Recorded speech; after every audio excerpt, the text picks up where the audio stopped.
નમસ્કાર, vibes of ઇન્ડિયામાં આપનું સ્વાગત છે. આજના ખાસ મહેમાન છે લાલજીભાઈ દેસાઈ અને એમની સાથે જ વાત કરવી છે. લાલજીભાઈનો સાદો પરિચય આપી દઉં. લાલજીભાઈ અત્યારે કોંગ્રેસના કાર્યકર છે, નેતા કહેવાની ના પાડે છે. એક્ટિવિસ્ટ પણ રહી ચૂક્યા છે, કોંગ્રેસની વિચારધારા સાથે પણ જોડાયેલા છે અને અત્યારે સેવાદળના પ્રમુખ છે. સેવાદળ વિશે વાત કરવી છે. સાંપ્રત સમયમાં જે અત્યારે સમાચારો ચાલી રહ્યા છે કોંગ્રેસના, ભારતીય જનતા પાર્ટીના, એ રાજકીય વિષય ઉપર પણ વાત કરવી છે. ખાસ સેવાદળ વિશે વાત એટલા માટે કરવી છે કારણ કે સેવાદળના પ્રમુખ છે અને સેવાદળ એટલે એ સેવાદળ કે જ્યારે આરએસએસ 1925માં બન્યું હતું એના 1 વર્ષ પહેલાં સેવાદળ બની ગયું હતું અને આ સેવાદળમાં જે આરએસએસના પહેલા જે સ્થાપક રહ્યા છે એ પણ આમાં રહી ચૂક્યા છે અને જવાહરલાલ નહેરુ જેના પ્રેસિડેન્ટ રહી ચૂક્યા છે એ હોદ્દા ઉપર અત્યારે લાલજીભાઈ છે અને લાલજીભાઈ સાથે વાત કરવી છે. લાલજીભાઈ, સ્વાગત છે આપનું વાઇબ્સ ઓફ ઇન્ડિયામાં. સૌથી પહેલાં તો મારે સેવાદળ વિશે જાણવું છે કે સેવાદળ શું છે, એની પાછળનો તાત્પર્ય શું રહ્યો હતો આ બનાવવા પાછળનો. સેવાદળના સંદર્ભમાં હું એટલું જ કહું કે હું પોતે પણ સેવાદળમાં કેમ એનો જ્યારે હું ક્યારેક વિચાર કરું તો હું ભણી પણ એટલે જ શક્યો કે મારા ગામની બાજુમાં કોઈ સેવાદળના સ્વયંસેવકોએ આવીને એક સંસ્થા ત્યાં ઝૂંપડાવાળીને શરૂ કરેલી. કુબામાં રહીને શિક્ષકો અને શિક્ષક દંપતીઓએ મને ભણવા માટેનો એક તક આપી. એમાંથી એક ઢોર ચારતો માલધારી, હું નાનપણમાં ગાયો ભેંસો ચારતો, એમાંથી શિક્ષણ ને શિક્ષણથી આજે હું જે કંઈ છું એના મૂળમાં એ સેવાદળના ભેખધારીઓ હતા. એટલે મને એમ થાય છે ઘણી વખત હું આજે પણ એ સંસ્થામાં જ્યારે જાઉં ત્યારે મારા એ ગુરુજનોને યાદ કરતા લોકો કે સેવાદળના જો કાર્યકર્તાઓ ન હોત, એમણે કુબાઓના ઝૂંપડા ત્યાં ન બનાવ્યા હોત, મને શિક્ષણ ના મળ્યું હોત તો આજે હું તમારી સમક્ષ પણ ના હોત અને દેશ આખામાં જે વિચારધારાની જે લડાઈ લડવા માટેની જવાબદારી જે આપણી મોટી મળી છે એ ન મળી હોત. એટલે હું કહું છું કે હું આપણે અંગ્રેજીમાં કહે ને પે બેક, હું આ ઋણ જે છે એ ઋણાનુબંધ છે એને ઉતારવાની કોશિશ કરું છું.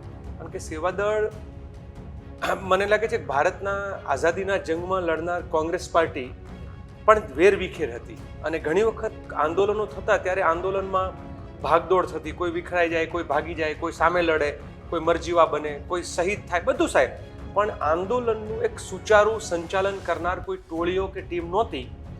ત્યારે હાર્ડિકરજીએ એક યુવાનોની ટીમ બનાવેલી અને આ યુવાનોની ટીમ છે એનો વિચાર પણ નાગપુરની જેલમાંથી આવેલો. હું ઘણી વખત કહું જેમ ભગવાન કૃષ્ણનો જન્મ પણ અધર્મના નાશ માટે એક જેલમાં થયેલો, એમ સેવાદળનો વિચાર પણ નાગપુરની જેલમાંથી આવેલો.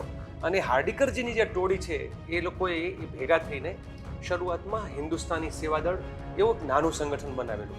મહાત્મા ગાંધી, જવાહરલાલ નહેરુને જ્યારે ખબર પડી કે આ હાર્ડિકર નામનો એક ડૉક્ટર થઈને આવેલો યુવાન એ યુવાનોની શિસ્તબદ્ધ ટીમ ચલાવે છે ને એ આંદોલનમાંથી ભાગતા નથી અને હિંસા કરતા નથી, એટલે પછી એ લોકોને બોલાવ્યા, એમની સાથે ચર્ચા કરી અને એ ચર્ચા કરીને વિધિવત રીતે એને હિન્દુસ્તાની સેવાદળ તરીકે માન્યતા મળી.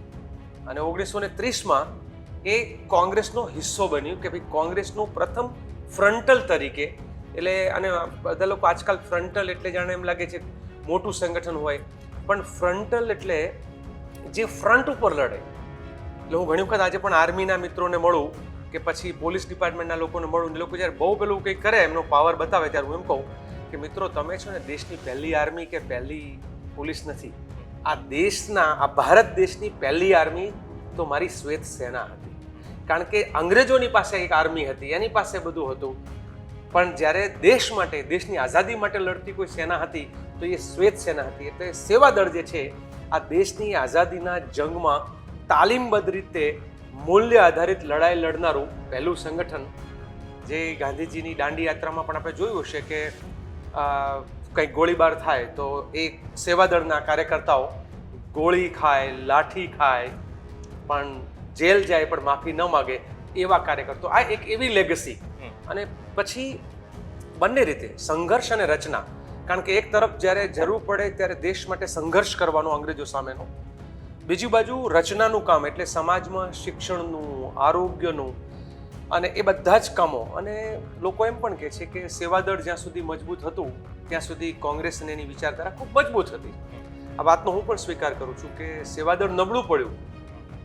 અને ઘણી વખત મારા કાર્યકર્તા મિત્રોને પણ કહું છું કે કવિ કબીરે જે કહ્યું છે ને કે બોયે પેડ બબુલ કે તો આમ કહા સે ખાય, એટલે સેવાદળ પોતે બાળ સેવાદળનું મરણ થઈ ગયું. સેવાદળે પોતાની જે ધરતી ઉપરની, જમીન ઉપરની કાર્ય પદ્ધતિ જે છે, તો કાર્યક્રમો છે એ ઘટાડ્યા અને વધારે પડતા પોલિટિકલ બનવા માંડ્યા. એટલે અમે અમારી વિચારધારામાં નબળા પડ્યા અને એના લીધે આરએસએસને એના બાવળિયા છે, આરએસએસ રૂપી બાવળિયા, એ ત્યાં ઉગવાનો શરૂ થયા. નહીં તો એ જગ્યા જ નથી, કારણ કે દેશના દરેક ગામમાં સેવાદળ જે છે એના કેન્દ્ર પ્રવૃત્તિ ચાલતી. 5 લાખ કાર્યકર્તાઓની આ સેના હતી. અને કેવી સેના? વિચારોમાં મજબૂત, છતાં હાથમાં હથિયાર નહીં, માત્ર જનસેવા અને રાષ્ટ્ર નિર્માણનું કામ. એ પછી નેતા સેવા અને નેતા સુરક્ષામાં લાગ્યા એટલે સંગઠન નબળું પડ્યું. સત્તાની લાલચમાં પડ્યા એટલે સંગઠન નબળું પડ્યું. એટલે પછી તો કોઈ એક પત્રકારે લખ્યું 2017માં કે જે સંગઠનથી ગોરાઓ થરથર કાંપતા હતા એ સંગઠન આજે એના અંતિમ શ્વાસ લઈ રહ્યા છે.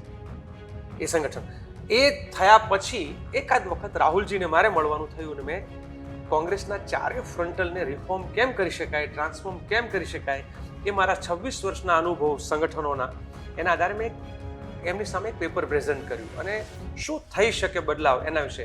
એમણે મને એક જ સવાલ કર્યો, કેન યુ ટ્રાન્સફોર્મ સેવાદળ? આ એમનો સવાલ હતો. મેં કીધું yes we can if you wish. તમે ઈચ્છો તો શક્ય છે, કારણ કે નેતૃત્વ નક્કી કરે.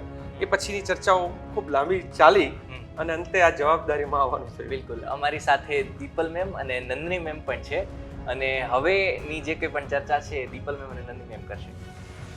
નમસ્તે Laljibhai, thank you vibes of ઇન્ડિયામાં આવવા બદલ. વાઇબ્સ ઓફ ઇન્ડિયા એ ગુજરાતનું એકમાત્ર મલ્ટીલિંગ્વલ મલ્ટી ફોર્મેટ અને ઇન્ક્લુઝિવ ન્યૂઝ એ અમારી સ્પેશિયાલિટી છે કે અમે ઇન્ક્લુઝિવ ન્યૂઝમાં માનીએ છીએ. અત્યારે આપણને બધાને ખબર છે કે મીડિયા કઈ પરિસ્થિતિમાંથી પસાર થઈ રહ્યું છે અને અમે સંઘર્ષ કરીને પણ ઇન્ક્લુઝિવ ન્યૂઝ એ અમારું અને ઓનલી ધ ટ્રુથ એ અમારો લોગો છે, ઓનલી ધ ટ્રુથ. એટલે આપનું ખૂબ જ સ્વાગત છે અને જ્યાં સુધી મારું જ્ઞાન છે ત્યાં સુધી આપ સૌપ્રથમ ગુજરાતી છો જે રાષ્ટ્રીય કક્ષાએ સેવાદળના અધ્યક્ષ છો. આમ જે ફોર્મેટ બદલાણું એ પ્રમાણે ખરો, પણ મારી વર્ષો પહેલા ઇનામદારજી જે હતા એ સેવાદળના અધ્યક્ષ હતા. એ પણ રહેતા મુંબઈમાં, એટલે એ મુંબઈ એટલે મહારાષ્ટ્ર રાજ્યમાં જે છે, મુંબઈ રાજ્ય હતું. પછી નવીનભાઈ શાહ એ બન્યા, એ ચીફ ઓર્ગેનાઇઝર તરીકે એમણે પણ જવાબદારી. અને હું એટલું કહી શકું કે હિસ્ટ્રીનું શું કારણ છે ખબર નથી, પણ જ્યારે એક સમય સેવાદળ ખૂબ નબળું પડ્યું ત્યારે નવીનભાઈ શાહને જવાબદારી રાજીવજીએ આપેલી અને પછી સેવાદળ વાઇબ્રન્ટ બન્યું. અને ફરી એક વખત જ્યારે સેવાદળ ખૂબ નબળું પડ્યું ત્યારે રાહુલજીએ એ જવાબદારી ફરી એક ગુજરાતીને સોંપી કે કદાચ એ ગાંધીના વિચારો અને ગુજરાતની અંદર ધરતીમાં રહેલું જે ગાંધીયન તત્વ જે છે કદાચ એના લીધે હશે અને ફરી વખત એક વાઇબ્રન્સી તરફ જઈ રહ્યા છે એવું કહી શકાય. હું એવો દાવો બિલકુલ ના કરું કે અમે બહુ બધા વાઇબ્રન્ટ અત્યારે સેવાદળ દેશમાં બન્યું છે. 16 રાજ્યોમાં ટ્રાન્સફોર્મ. તો એક ગુજરાતી હોવા તરીકેનો અને કદાચ ગાંધીયન લેગસીના કારણે આ ફાયદો મળતો હશે. અને ગુજરાતની આપણે જો વાત કરીએ તો અત્યારે ગુજરાતને જેટલી સેવાદળની જરૂર છે હું માનું છું કે કદાચ ભારતના કોઈ પણ રાજ્યને જરૂર નથી. કારણ કે જે આપણે ગુજરાત મોડેલ જોઈ રહ્યા છીએ જેમાં પૈસાદાર છે એ અતિ પૈસાદાર બનતો જાય છે ને ગરીબ છે ગરીબના જે હાંસિયામાં બિચારો ધકેલાતો જ જાય છે. એટલે સેવાદળ છે એ તો સેવાની પ્રવૃત્તિમાં છે, પણ આ જે ગુજરાત મોડેલ છે એના વિશે સેવાદળના રાષ્ટ્રીય અધ્યક્ષ તરીકે આપનું શું માનવું છે? એટલે હું એ વાત સાથે બિલકુલ સહમત છું કે સેવાદળની ગુજરાતને સૌથી વધારે જરૂર છે. આમાં એવું હોય કે કોઈક એક ચોક્કસ પ્રકારનું ઝાડ ઝેરીલા ફળ જ્યારે આપતું હોય તો એ ઝેરીલા ફળ આપનાર ઝાડના મૂળ ક્યાં છે એ મૂળ શોધવા પડે. અત્યારે આખા દેશમાં આરએસએસ જે છે ની એક ઝેરીલી વિચારધારામાંથી, આ શબ્દ કદાચ કોઈકને કડક લાગે પણ વાસ્તવિકતા છે, નફરત અને હિંસા અને જૂઠ, આ જે ત્રણનો જે ત્રિકોણ જે છે એ આરએસએસની પ્રયોગશાળાઓમાં જે તૈયાર થાય એનું સૌથી વધારે મજબૂત રીતે કોઈ જગ્યાએથી નીકળતું હોય તો ગુજરાતમાંથી અત્યારે છે. કમનસીબી જુઓ કે આ એ જ ગુજરાત કે જ્યાં દેશ આખામાં સૌથી વધારે સેવાદળના કાર્યકર્તાઓ જ્યાંથી નીકળતા હતા તો એ ગુજરાત હતું. એટલે દેશમાં સૌથી મોટું તાલીમ એકેડેમી પણ હતી સેવાદળની તો એ ગુજરાતના અમદાવાદમાં હતી. અને એ જ ગુજરાતમાં આરએસએસ જે છે અત્યારે ખૂબ બધી જગ્યાએ એની પકડ જમાવીને, એટલે હું કહું કે પ્રાથમિક શાળાથી લઈને યુનિવર્સિટી સુધી, નાની કક્ષાની કોર્ટથી લઈને હાઈકોર્ટ સુધી, કોઈને લાગે કે તમે લીગલ પેલાને પણ ચેલેન્જ કરો તો પણ વાસ્તવિક ગિરીશભાઈ પટેલને યાદ કરીને જ્યુડિશિયલ ટેરરિઝમની વાત પણ આપણે સમજવી પડે. તો દરેક ક્ષેત્રમાં રાજ્ય સત્તા, બજારની સત્તા, સમાજની સત્તા, ધર્મ સત્તા, આ બધી જ સત્તા, અને ક્યાંક ક્યાંક આપને હું આપના ઉપર નહીં પણ મીડિયાની સત્તામાં પણ અત્યારે એમનો કેટલો અંકુશ છે આપણે જોઈ શકીએ છીએ. તો આ બધાનું ગુજરાતથી શરૂ થયેલો પ્રયોગ, અને એમાં પૂંજીવાદના કારણે એમની પકડ, એટલે કહું છું કે ધર્મના નામનું ઝેર, નફરત અને જૂઠ ફેલાવીને લોકોને, ગુજરાતના લોકો પીડાય એની ચિંતા નહીં કરવાની, પણ ગુજરાતના અમીરો વધારે અમીર બનવા જોઈએ. ગુજરાતના સામાન્ય ગરીબ ઠાકોરના ઝૂંપડા તોડી નાખવામાં આવશે, આદિવાસીના ઝૂંપડા. એટલે ગુજરાત મોડલ એટલે એમ કહી શકાય કે ગરીબોના વિનાશના ભોગે, ગરીબોના બાળકોના શોષણના ભોગે, આદિવાસી દીકરીઓના વેપારના ભોગે, કારણ કે આપણા ત્યાં સૌથી વધારે ગુજરાતમાં આદિવાસી દીકરીઓ, ગુજરાતનો વિકાસ થાય આર્થિક રીતે એટલે સેક્સ રેશિયો ઘટે, એ સેક્સ રેશિયો ઘટે એટલે આદિવાસીની દીકરીઓ છે એ પછી લીલામ થાય, આદિવાસીના દીકરા દીકરીઓ છે બાળમજૂર બને, સામાન્ય SC ST OBCના દીકરા દીકરીઓ જે છે એ બાળમજૂર બને, શિક્ષણનો વેપાર થાય. ગુજરાતનું મોડલ એટલે પૈસા ફેંકો, શિક્ષણ લો, પૈસા છે તો મકાન લો, પૈસા છે તો ધંધો કરો, પૈસા નથી તો તમે રીબાઓ, આરોગ્યની સેવા નહીં મળે. એટલે ગુજરાતનું મોડલ ગરીબો માટેનું એક જુદું છે. મેકલોની પદ્ધતિ છે ને, એજ્યુકેશન ફોર ક્લાસ અને લિટરસી ફોર માસ, આ પદ્ધતિ એટલે ગુજરાતનું મોડલ. આ ગુજરાતના મોડલને તોડવા માટે ગાંધી અને સરદારના વિચારધારાનું ગુજરાતનું મોડલ બનાવવું હોય, જેમાં સમાનતા હોય, સ્વાભિમાન હોય, દરેકને સરખું અવકાશ હોય, એવું કરવું હોય તો એની જવાબદારી હું સ્વીકારું છું સેવાદળના રાષ્ટ્રીય અધ્યક્ષ તરીકે કે અમે ચૂક કરી છે, એ અમે કરેલી ભૂલ અમારે જ સુધારવી રહી. RSS અહીંયા વિકસ્યું છે, એમાં RSSને ક્રેડિટ જાય એના કરતાં હું કહીશ કે અમે નબળા પડ્યા હતા એટલે RSSએ મૂળ નાખ્યા છે. આંબાનું ઝાડ પડી ગયું, કોઈએ નવો પૌધો ના રોપ્યો એટલે બાવળ ઉગ્યો છે, અને બાવળ કાઢવાની જવાબદારી અમારી છે, એટલે સેવાદળને મજબૂત કરવું છે. લાલજીભાઈ, આપે એક ખૂબ જ સરસ વાત કરી, અને એના ઉપરથી મારો એક પ્રશ્ન છે કે RSS છે, RSS એ આપણે એનું ઓરિજિન જોઈએ તો સેવાદળની જેમ એ એક સેવાલક્ષી સંસ્થા હતી. એ સેવાલક્ષીમાંથી સત્તાલક્ષી જે બની, અને પહેલાં આપણે જોતા કે ભાઈ કોઈ તોફાન થયું હોય કે ધરતીકંપ થયો હોય તો આપણે RSSના વોલન્ટિયરને જોતા. અત્યારે ખૂબ જ દુઃખની વાત છે કે એ બધા જે RSSના વોલન્ટિયર હતા એમાંથી મોટા ભાગના લોકો દલાલો બની ગયા છે સરકારના, બરાબર? તો આ જે સેવામાંથી સત્તા, આ દૂષણ એ સેવાદળમાં ના પ્રવેશે તે માટે શું શું કરવું જરૂરી છે? જો આમાં હું અમુક વસ્તુનો સ્વીકાર પણ, કારણ કે હું એવું માનું છું કે તમારા કોઈ દર્દનો ઈલાજ કરવો હોય તો તમારે તમારા રોગના મૂળ તમારે બી સમજવા પડે. ભૂતકાળમાં સેવાદળમાં બી આવું થયું છે, અને એમાં સેવાદળ નબળું પણ પડ્યું હતું. એમાંથી સેવાદળે બોધપાઠ લઈને અત્યારનું સેવાદળ એક ક્રાંતિકારીઓનું સેવાદળ બન્યું છે, અત્યારે જે બની રહ્યું છે. નવા યુવાનો ભણેલા ગણેલા જે છે એ સત્તા માટે નહીં, ફરી વખત એક સમયનું સેવાદળ એટલે માત્ર દેશનું નિર્માણ કરવું, દેશની આઝાદીનો જંગ લડવો અને જનતાની સેવા કરવી, અને સંગઠન નિર્માણ અને નેતૃત્વ નિર્માણ, એ 77 સુધી એ જ સેવાદળ હતું. 77 પછી એ સેવાદળ તૂટ્યું, ભાગલા પડ્યા. જેમ ગુજરાત અને ભારતમાં સત્તાના જે વિભાજનો પાર્ટીઓના થયા, એમ સેવાદળ પણ નબળું પડ્યું, અને એમાંથી એક જુદા રસ્તે ગયું. એ પણ થોડું સત્તા અને સત્તાની આજુબાજુ ફરવાનું શરૂ કર્યું, તેમાં સેવાદળ સાવ નબળું પડ્યું. પણ ફરી એક વખત સેવાદળ ટિકિટોના ચક્કરમાં પડવાના બદલે માત્ર ને માત્ર આ જન સેવા, રાષ્ટ્ર નિર્માણ, સંગઠન નિર્માણ અને મૂલ્યવાન નેતૃત્વ નિર્માણ કરવું, એ દિશામાં અત્યારે જઈને તાલીમકારો તૈયાર કરી રહ્યું છે. અને દેશ આખામાં એક બદલાવની એક ભૂમિકા, અને જ્યાં અમે લોકોએ સેવાદળમાં પહેલાં એવું હતું કે આદેશ મળે તો કામ કરવાનું.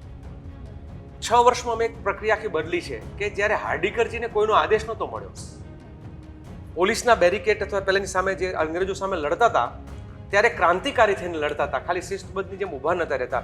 તો સેવાદળને આદેશ નહીં આપવાનો, એની જગ્યાએ સ્વયં નિર્દેશિત બનાવવાનો અત્યારે એક આખું કાર્યક્રમ. સ્વયં નિર્દેશિત એટલે શું તો જ્યાં અન્યાય છે, અત્યાચાર છે, ભ્રષ્ટાચાર છે, બળાત્કાર છે, અસમાનતા છે અને તમને લાગે છે કે આ ખોટું થઈ રહ્યું છે, ત્યાં કોઈના આદેશની રાહ નહીં જોવાની, સ્વયં નિર્દેશિત થઈને લડાઈ લડવાની, તો અત્યારે આ સેવાદળ આ ભૂમિકામાં જઈ રહ્યું છે. આરએસએસની વાત, આરએસએસ એ દેશની સેવા માટે બન્યું કે નહીં એના જ માટે સૌથી મોટી શંકા છે. કારણ કે એની રચનાના શરૂઆતના તબક્કામાં બધા લોકો એમ કે ઘારડીકરજીની સાથે જે હતા એમણે આ બધું કર્યું, જેલમાં સાથે હતા, સાથે એક જગ્યાએ ભણ્યા હતા, એ બધું જ સાચું, પરંતુ એ સેવાદળના કાર્યકર નહોતા. એટલે હું એ બદનામી સેવાદળમાં આપવા પણ નથી માંગતો, આ બહુ જ વાસ્તવિકતા છે. પણ એની બદલીમાં તમે એમ કહી શકો કે ભગતસિંહની સાથે જે ફાંસીએ ચડ્યા બંને મિત્રો, એ બંને મારા સેવાદળના રાષ્ટ્રીય પદાધિકારીઓ હતા. રાજગુરુ જે છે એ સેવાદળના રાષ્ટ્રીય પ્રશિક્ષક હતા. એટલે સેવાદળમાંથી જે લોકો નીકળ્યા છે ને એ દેશ માટે ફના થવા માટે નીકળેલા છે. જ્યારે આરએસએસની શરૂઆતમાં પેલા જેલમાં રહ્યા એ બધું સાચું, પણ હિન્દુ મહાસભાના પ્રયોજનથી આરએસએસની શરૂઆત થઈ. અને હિન્દુ મહાસભાનું તમે ઇતિહાસ જુઓ તો સત્તા સાથે જોડાયેલો છે. કારણ કે દેશની સાથે ગદ્દારી કરીને સૌથી પહેલી 3 રાજ્યોમાં જો કોઈએ સરકાર બનાવી હોય તો એ હિન્દુ મહાસભાએ અને મુસ્લિમ લીગે મળીને બનાવી હતી. એટલે એ હંમેશા સત્તાલક્ષી રહ્યું છે. અને એ શરૂઆતમાં પેલું એ કહે ને કે મુખોટું ઓઢીને, એટલે નામ પણ એમણે, અમારું સેવાદળ નામ હતું તો એમણે પણ સેવા શબ્દ વાપર્યો છે. અમારો જે ડ્રેસ હતો શરૂઆતમાં એ ખાખી હતો, એમણે પણ એ જ ડ્રેસ લીધો છે.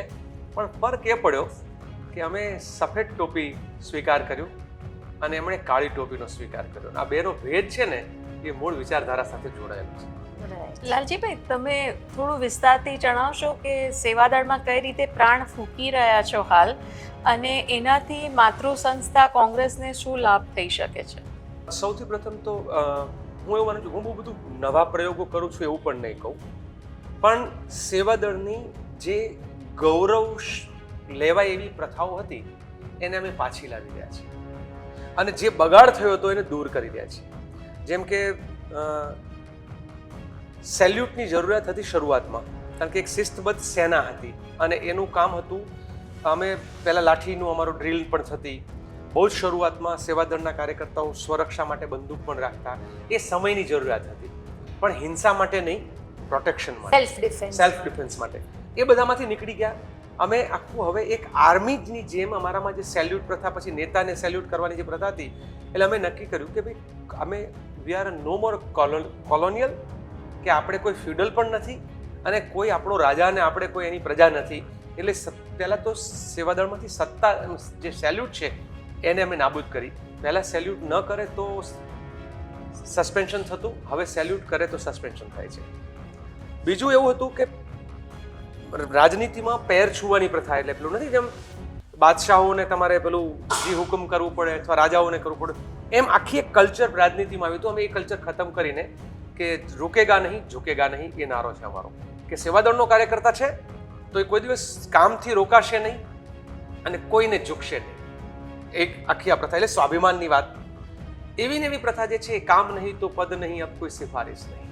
એટલે સેવાદળમાં આજની તારીખમાં આમ હું એમ કહીશું કે મેં 36 રાજ્યોમાંથી લગભગ 32 રાજ્યોમાં અધ્યક્ષ બદલ્યા અને 600 જિલ્લાના અધ્યક્ષ બદલ્યા છે. એક પણ સિફારિશ નહીં, અને જેની સિફારિશ આવે એને નહીં જ બનાવવાનો એવી આમ નિયમ બનાવ્યો છે. કારણ કે સિફારિશની જરૂરિયાત કોને પડે, ભલામણની જરૂર કોને પડે? જે નબળો માણસ હોય એને પડે, મેરિટ ના હોય તો. અને સેવાદળ ગો ઓન મેરિટ. અને હું રાહુલજીને એ રીતે ધન્યવાદ એટલા માટે અહીંયા યાદ કરું, કારણ કે જ્યારે મને જવાબદારી સોંપી ને ત્યારે મને કહ્યું હતું કે મેં સીધે લેટર નિકાલું કે મિલના ચાહતે હો. મેં કીધું તમે સીધો પત્ર આપો તો હું તો કામે વળગીશ, but I would like to meet અને ડિસ્કસ, કે મારે કામની પદ્ધતિ બાબતમાં ક્લેરિટી થાય. તો મને મળ્યા પછી એમણે જે સવાલ પૂછ્યો હતો મેં કહ્યું કે હા કરી શકાય, પણ બેરિયર તૂટે તો મને કે વોટ આર ધોઝ બેરિયર? તો મેં કહ્યું હતું કે કોઈ પણ સંગઠન ક્રાંતિકારી ત્યાં સુધી ના બને કે એનો કાર્યકર્તા જે છે એનું સ્વાભિમાન જીવતું ના હોય અને સંગઠનની સ્વાયત્તતા ના હોય. And he said blank cheque from my side. તો આ રાહુલ ગાંધી છે કે મને આ 600 જિલ્લાની અંદર બદલાવ કે મેં 32 રાજ્યોના બદલાવ કર્યા ત્યારે એક સવાલ નથી પૂછ્યો. અને જ્યારે મેં મારા રાષ્ટ્રીય કારોબારીમાં રાહુલજીની હાજરીમાં જ્યારે એમ કહ્યું કે હવે પછીનું સેવાદળ કેવું હશે, એનું મેં જ્યારે ડ્રાફ્ટ મૂક્યો કે અમે મેરિટવાળી વાત, ભલામણ નહીં કરવાની વાત, સેલ્યુટ નહીં કરવાની વાત, પછી એજવાળું છે, કારણ કે થોડુંક એવું હતું કે જૂના સમયથી ખૂબ લોકો હતા, પણ નવું જે રાહુલજીની જ આ વિચાર છે કે જ્યાં સુધી તળાવમાં નવું પાણી ના આવે તો જૂનું પાણી છે સડી જાય કે સુકાઈ જાય, તો આ નવું પાણી, તો નવું લોહી, નવું પાણી કાર્યકર્તાઓને લાવવા હોય તો શું બદલાવ કરવો જોઈએ. એટલે અમે યંગ બ્રિગેડની શરૂઆત કરી. જીન્સનું પેન્ટ અને વ્હાઇટ ટી શર્ટ અને પીકેપ ક્રિકેટના ખેલાડીઓ હોય એટલે પછી કોઈકે કહ્યું મીડિયામાંથી કે વાય ધીસ ડ્રેસ, તો મેં કીધું આ એવો ડ્રેસ છે કે મારો ઢોર ચાલતો માલધારી પણ જીન્સનું પેન્ટ પહેરે છે અને ઉદ્યોગપતિ હોય એ પણ પહેરે છે, અને ફિલ્મ સ્ટાર કે ક્રિકેટર હોય તો પણ પહેરે છે, અને blue jeans is a symbol of hard work. અને મારે સેવાદળમાં બ્લુ કલર શરૂઆતમાં અમારું હતી ખાદીનું, તો અત્યારે આ બ્લુ જીન્સ છે હાર્ડવર્ક. તો ફેશન અને પેશનને જોડવું.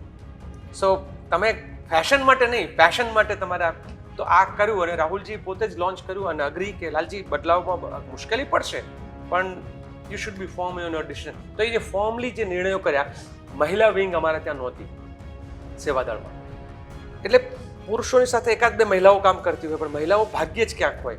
દેશની અડધી આબાદી મહિલાઓ છે, તો શું કામ અલગ તે આખું એક સ્વાયત્ત મહિલા સેવાદળ શરૂ કર્યું. અને આપ હરિયાણામાં જશો તો મહિલા સેવાદળ રોજ અત્યારે ડફલી લઈને ક્યાંક બસમાં ચડી જાય છે, ક્યાંક ત્યારે ખટ્ટર ને હવે તો નવા મુખ્યમંત્રી, આજકાલ તો દેશમાં મુખ્યમંત્રીઓ બદલાય તો નામ પણ નથી ખબર હોતી પ્રજાને, કારણ કે રબર સ્ટેમ્પ જેવા હોય છે વધારે જાજા. તો એની સામે લડાઈ લડવી અને ભ્રષ્ટાચારની વિરુદ્ધમાં, અન્યાયની વિરુદ્ધ. તો હવે પછીનું મહિલા સેવાદળ જે છે એ દેશના મુદ્દાઓ ઉઠાવે છે, સમાજના મુદ્દાઓ ઉઠાવે છે. યંગ બ્રિગેડ છે એ અત્યાચારની સામે લડે છે. એ જ રીતે હમણાં કાયદો નવો બદલાનો તો BNSS એવું નામ આપી દીધું છે. અમારા સંગઠનનું નામ આજથી 6 વર્ષ પહેલાં એક BNSS હતું, ભારત ન્યાય સેવા સંગઠન. વકીલોનું એક સંગઠન છે જે ગરીબોને કેમ ન્યાય મળે એના માટે. તો સેવાદળ એક પછી એક 18 વિંગ બનાવવાની પ્રક્રિયામાં છે, અને 5 લાખનું સેવાદળ જે 12,000 આવીને અટકી ગયું હતું 2017માં, અત્યારે 3,70,000 કરતાં વધારે વોલેન્ટિયર્સ છે, અને 125 જેટલા અમારા રાષ્ટ્રીય પ્રશિક્ષકોની ટીમ તૈયાર થઈ છે, જે માત્ર વિચારધારાની વાત. અને એમ કહીએ છીએ कि हम चुनाव जीतने के लिए नहीं निकलेंगे, हम दिल जीतने के लिए निकलेंगे. એટલે દિલ જીતવા વાળી આખી જે વાત છે વિચારધારાની. અને છેલ્લું હું ઉમેરું કે જે બદલાવની ભૂમિકા, કે કોંગ્રેસના કલ્ચરમાં જે રૂકાવટ આવી ગઈ હતી કે અમારા નેતાઓ છે ને નારાઓ નહોતા બોલતા, સ્લોગન સૂત્રધાર સ્ટેજ ઉપર પડે તો ખાલી નેતાની જય બોલતા હતા. અને મેં બહુ જ ચર્ચા કરીને ઇવન હાઈકમાન્ડ સાથે કે ખાલી નેતાની જય, ઇવન રાહુલજી ડોન્ટ લાઈક કે રાહુલ ગાંધી જિંદાબાદ બોલે તો રાહુલ ગાંધી પસંદ નથી. તો ભારત જોડો યાત્રામાં અનેક વખત કોઈ રાહુલ ગાંધીની જોરથી કંઈક જય કે જિંદાબાદ બોલે તો અમે ના પાડીએ કે બોસ ના પાડશે, ખીજાશે, હી ડઝન્ટ લાઈક ધીસ. તો રાહુલજીને પસંદ નથી કે તમે નેતાની જય બોલાવો, કારણ કે એ જુદું માને છે. આ જ વાતને સેવાદળ તરીકે અમે વિધિવત રીતે અત્યારે દેશમાં 16 નવા સ્લોગન ચાલે છે, અને આ 16 સ્લોગન સેવાદળમાંથી નીકળેલા છે कि पहले लड़े थे गोरों से, अब लड़ेंगे छोरों से, जब लड़ना है इन ચોરો से आवाज लगेगी जोरों से, कमजोरों કામ નથી. તો આખી આ જે વાત છે એવું ને એવું कि वो डंडे से तोड़ेंगे, हम झंडे से जोड़ेंगे, अगर उनके हाथ में डंडा है तो हमारे हाथ में झंडा है. અહીં ઝંડો કયો ના, એક રંગા ના દો રંગા, અબ ચલેગા તિરંગા, મેરે દેશ કા ઝંડા તિરંગા, નહીં ચલેગા દો રંગા. તો એક એક એ રાશન અને શાસનની વાત હોય કે પછી દેશ સે કિસને કી ગદ્દારી, હું આગળનું વાત નહીં બોલું, બાકીનું તમે જાણી લેશો, કારણ અમે બહુ સ્પષ્ટ રીતે નિક્કરધારી ઉપર કહ્યું છે કે દેશની આઝાદીના જંગમાં કોણે ગદ્દારી કરી છે એના સબૂતો છે. સાવરકરવાળી બુકલેટ હિંમત કોઈ નહોતું કરતું, સેવાદળે કરી, અને 16 પાનાની એક પત્રિકાએ આખા સાવરકર જેવા હતા એવા બહાર અમે લાવ્યા કે આ વીર નહીં પણ કાયર સાવરકર જે છે એને એની કાયરતાના 16 મુદ્દાઓ. તો સેવાદળ તરીકે અમે કે ભાઈ દેશની સામે રાષ્ટ્રના હીરો કોણ છે, વિલન કોણ છે, ગદ્દારી કોણે કરી છે, કુરબાની કોણે કરી છે, આ ઇતિહાસ અને ગીતો દેશની આઝાદીના જંગમાં જે ગવાતા આજે જરૂરત. તો માનો કે આજે ક્રાંતિકારી ગીતો સેવાદળમાં ગવાય છે. ઈડીની ધરપકડ રાહુલજીની કરવાનું, ઈડી પૂછપરછને એ વખતે સૌથી વધારે ધરપકડ સેવાદળના કાર્યકર્તાઓ સવારથી સાંજ. હાઈએસ્ટ શક્તિભાઈ પણ અમારી સાથે ત્યારે ત્યાં ધરપકડમાં ને બધામાં આવતા, અને ક્યારેક ખરગે સાહેબને બધા લોકો વેણુગોપાલ એ જોવે તો સેવાદળના કાર્યકર્તા સાથે પણ ગીત ગાતા બધા. તો આખી કોંગ્રેસનું કલ્ચર બદલી એક આખું ક્રાંતિકારી. અને અમે કહે છે કે નારો સે ઓર ગાનો સે આવાજ ઉઠાએંગે. તો એ અમે અત્યારે એ દિશામાં જઈ રહ્યા છીએ. પાશેરામાં પૂણી કાતી છે એમ કહીશ, હજુ ઘણું બાકી છે.